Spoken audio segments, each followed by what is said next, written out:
আছো তুমি? এই তো আমি ভালো আছি। ও আচ্ছা আচ্ছা। সরি। ওকে।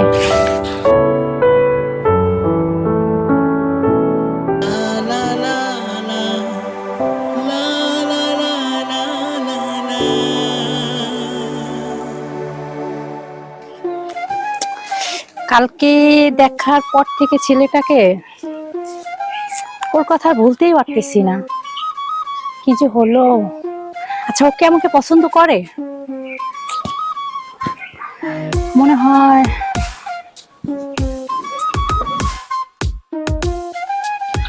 আচ্ছা, ওকে আমার কথা ভাবছে? ওকে আমাদের কলেজে পড়ে না অন্য কোথায়? আচ্ছা যাই, আমি কলেজে যাই, কলেজে গিয়ে দেখি।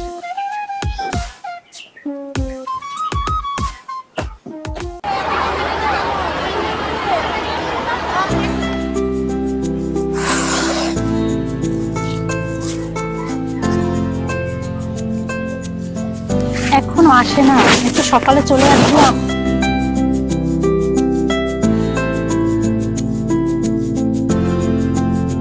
কোথায় যে গেল, কখন আসবে?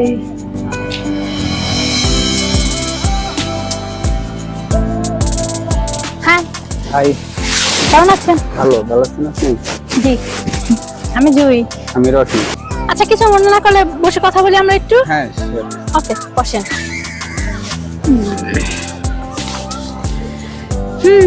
তো বলেন, কোথেকে আসলেন?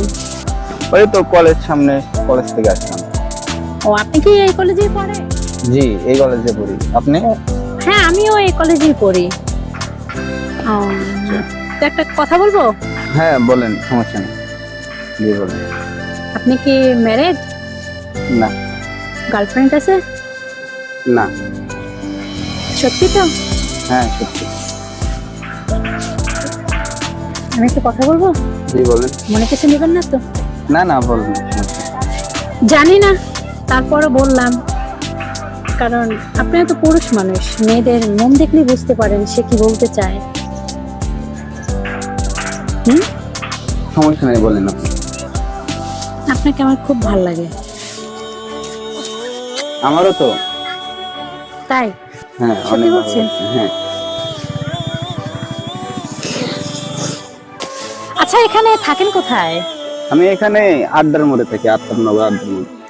ও আচ্ছা, কলেজের টাইম হচ্ছে, চলেন হ্যাঁ। বাকি কথা হাঁটতে হাঁটতে বলি। আচ্ছা, চলুন। হ্যাঁ আসেন।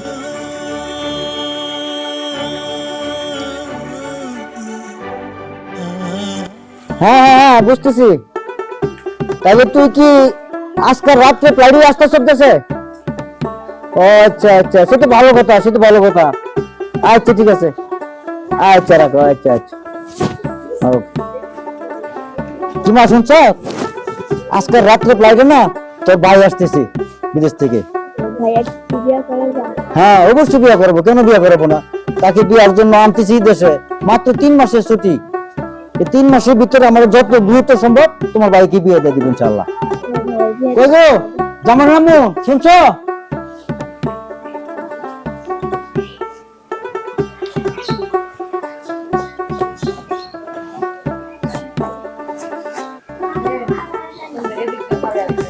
হ্যাঁ বলো। কি ব্যাপার, তুমি কি কোথাও যাচ্ছ নাকি? হ্যাঁ, জামানোর জন্য মেয়ে দেখতে পেয়েছি। ও বাহ, আমার চেয়ে বেশি আগানো তো ছেলের মাই দেখা যাচ্ছে। দেখ ভালো কথা, যেমন তো আজকে রাত্রে ফ্লাইটে আসতেছে সে, তো তার জন্য কিন্তু লেট করা যাবে না। যত দ্রুত সম্ভব তাকে কিন্তু বিয়ে দিতে হবে। মাত্র 3 মাসের ছুটি, 3 মাস তো বলতে বলতে চলে যাবে বলো। তাহলে ঘটক মিলনকে সংবাদ দাও। হ্যাঁ আমি তো ঘটক মিলন কোয়ালিটির সংবাদ দিয়ে দিছি, হয়তো সে আইসা পড়ার কথা এতক্ষণে। এই তো আইসা পড়ছে। আসসালামু আলাইকুম বড় ভাই। ওয়ালাইকুম আসসালাম। বসেন বসেন বসেন। আমি তো আপনার অপেক্ষা করতেছিলাম। ঘটক মিলনকে এত জরুরি তলব? জরুরি তলব কারণ হলো আমার ছেলে আছে না জামান, ও তো কালকে বিদেশ থেকে আসতেছে, তো যত তাড়াতাড়ি সম্ভব তাকে একটা বিয়ে দিতে হবে। কারণ মাত্র 3 মাসের ছুটি, তো আপনি একটা মেয়ে দেখেন তার জন্য। মেয়ে তো আমার কাছে অনেক আছে। তাই নাকি? হ্যাঁ, আচ্ছা ওই যে দাউকান্দি আছে না, দাউকান্দি সাদ্দাম সাহেবের বোন ইন্টারে পড়ে, মহামনা মেয়ে, মেয়েটা অনেক ভালো। আমার কাছে ছবি আছে, দেখবেন? আচ্ছা। হ্যাঁ দিকে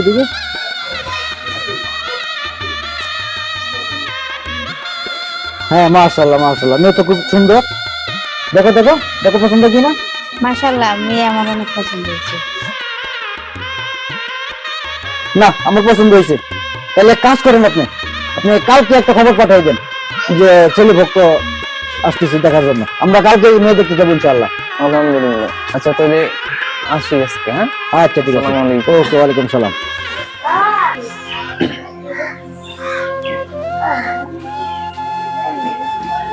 মামরা একমাত্র বোন আমার, ওর চিন্তায় সারা জীবন আমি একটা বিয়েও করলাম না।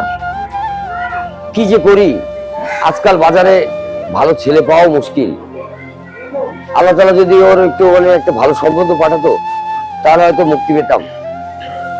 হয়তো মিলিয়েও দেবে, কিন্তু কবে দেবে জানি না। আসসালামু আলাইকুম সাদ্দাম সাহেব। ওয়ালাইকুম আসসালাম। আপনি কেমন আছেন? হ্যাঁ আছি আলহামদুলিল্লাহ ভালো। আপনি কি মনে করেন আপনি আমার কথা? আমি তো আসছিলাম একটি সম্বন্ধ নিয়ে। আমার জন্য? না, আপনার বোনের জন্য। আমার ছোট বোনের জন্য? হ্যাঁ। বাহ, এ তো খুবই ভালো সংবাদ। মাশাআল্লাহ। তা ছেলে পক্ষ কে? পাত্রপক্ষ হচ্ছে ওই যে শাহ আলম সাহেব আছে না, হ্যাঁ, ওনার ছেলে জামান। হ্যাঁ। গতকালকে ফ্লাইটে বাংলাদেশে আসছে, তো ওর জন্যই আর কি। শালম সাহেবের ছেলে জামাল? হ্যাঁ। কিন্তু 10 গ্রাম ঘুরে এরকম ছেলে পাওয়া যাবে না। তো ঘটনা হচ্ছে কি, কবে আসতে যাচ্ছে আমার বাসায়? ওনারা তো আগামীকাল আসতে যাচ্ছে। আগামীকালকে আমাদের বাসায়। তাহলে দেরি করেন না, আপনি ঘটনা হচ্ছে সংবাদ পাঠিয়ে দেন। আর আমার ছোট বোন কলেজে গেছে, খুব শীঘ্রই মানে কিছুক্ষণের মধ্যে চলে আসবে। আসলে পরে আমি বুঝিয়ে দেবো। ওই যে আমার ছোট বোন চলে আসছে। হ্যাঁ বোন, এই যে মিলন, ঘটক মিলন ওয়ালাইকুম আমাদের আসসালাম। বাসায় এসছে। শোন, তোর জন্য একটা ভালো প্রস্তাব নিয়ে এসছে। বিয়ের প্রস্তাব। ওই যে শাহ আলম সাহেব আছে না পাশে গ্রামে, ওনার ছেলে, একমাত্র ছেলে জামাল, ও তো বিজনেস থাকে। হ্যাঁ, ওর মতো ছেলে তো 10টা গ্রাম ঘুরে পাওয়া যাবে না। হ্যাঁ, তো বোন তুই রাজি হয়ে যা। ভাইয়া, আমার সামনে পরীক্ষা, একটু বুঝো।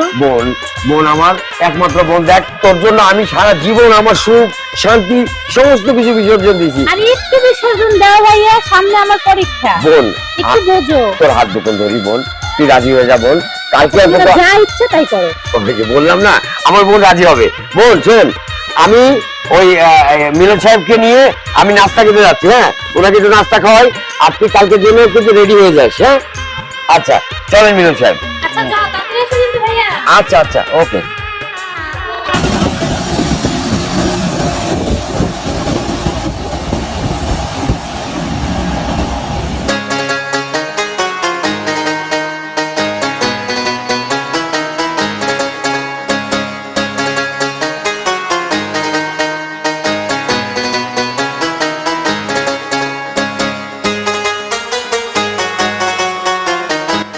আব্বু দেখো যাই আসছে।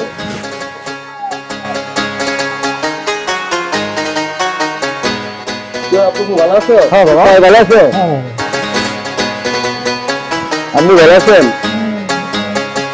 চলেন।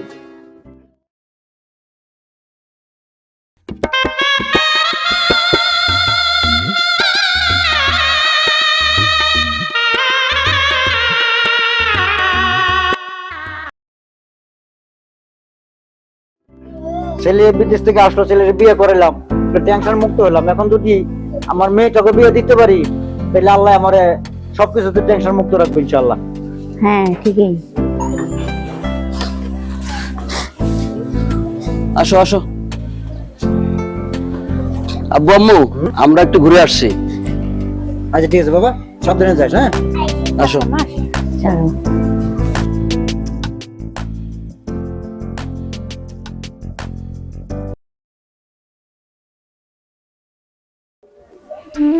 দেখো দেখতে দেখতে 3টা মাস কখন যে চলে গেল, টেরই পেলাম না। আব্বু আম্মু, আমি চলে যাচ্ছি, আমার জন্য দোয়া করেন। ঠিক আছে বাবা, সাবধানে যাস, আর নিজের শরীরের প্রতি যত্ন নিস। তোর আমাদের জন্য কোনো টেনশন করিস না, আমরা ইনশাল্লাহ ভালো থাকবো। তুই তোর নিজের ভালো যত নিস, বেশি টেনশন করিস না, আর বৌমার সাথে টাইম টু টাইম কথা বলিস।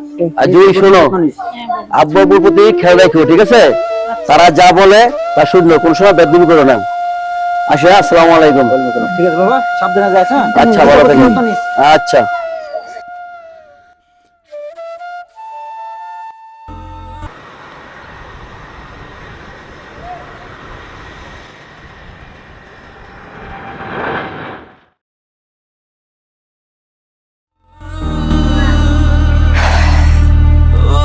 এটা কোনো জীবন হলো?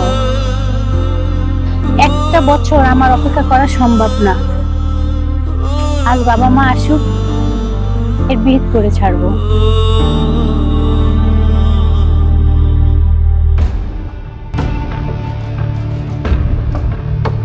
বাবা, কিছু মনে করেন না।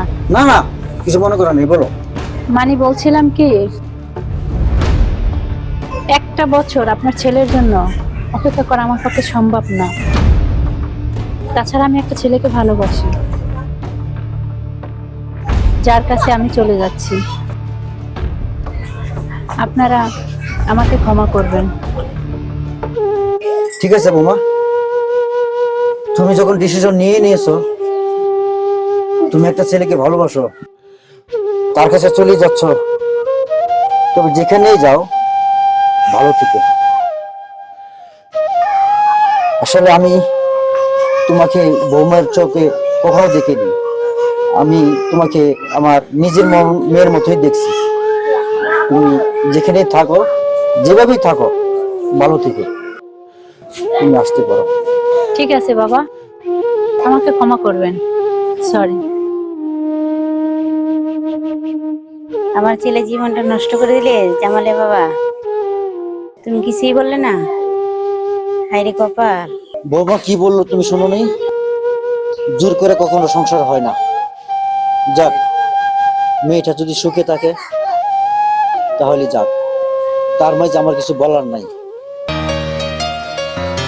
হ্যালো রকি, কোথায় তুমি? আমি সব কিছু ছেড়ে চলে আসছি তোমার কাছে। তুমি ওখানে থাকো, আমি আসছি।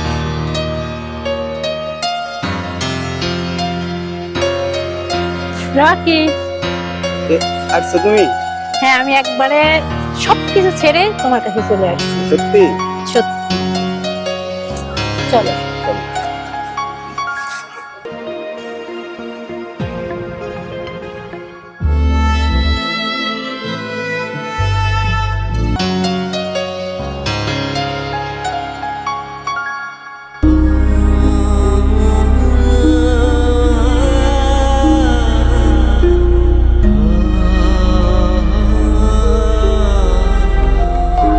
সুপ্রিয় দর্শক মণ্ডলী, যারা এই মুহূর্তে নাটকটি দেখছেন তাদের উদ্দেশ্যে বলছি, নাটকটি কেমন লাগলো? আশা করি ভালো লেগেছে। আমাদের পরিবারে কোনো না কোনো ভাবে এভাবে সামাজিক ঘটনা ঘটছে। আসলে আমরা পরিবারের যারা গুরুজন বা গার্জেন পক্ষ যারা আছি, তারা আমাদের গার্জেনদের মতামতের গুরুত্ব দিয়ে থাকি, কিন্তু ছেলে মেয়ে যাদের জীবন শুরু করছে তাদের মতামতের কোনো গুরুত্ব দিয়ে থাকি না। কারণ আমরা সবসময় আমরা চিন্তা করি যে ওদের সংসার, ওরা জীবন শুরু করবে, আমরা হয়তো গুছিয়ে দেব, কিন্তু না, এটা কখনোই হওয়া উচিত না। আমি মনে করি যে আজকে এই মেয়েটার জীবন, ওই ছেলেটার জীবন, এই ছেলেটার জীবন হয়তো ধ্বংস হয়ে গেল। এদের সুখের সংসার হতে পারতো, ভালোভাবে জীবন শুরু করতে পারতো যদি ওদের মতের গুরুত্ব দিতাম। তাই আমি বলবো যে আমরা গুরুজন বা আমরা যারা পরিবারের মানে গার্জিয়ান পক্ষ আছি, তাদের মতামত নয়, ওদের মতামতের গুরুত্ব অবশ্যই দেব। আর সেই সাথে বলবো, আমাদের নাটকটি কেমন লাগলো? যদি ভালো লেগে থাকে লাইক, কমেন্টস এবং শেয়ার করে আমাদেরকে অনুপ্রাণিত করবেন। আর এটার উপর ভিত্তি করে আমরা হয়তো আগামীতে আরো ভালো ভালো কিছু উপহার দিতে পারবো। আল্লাহ হাফেজ। আল্লাহ হাফেজ।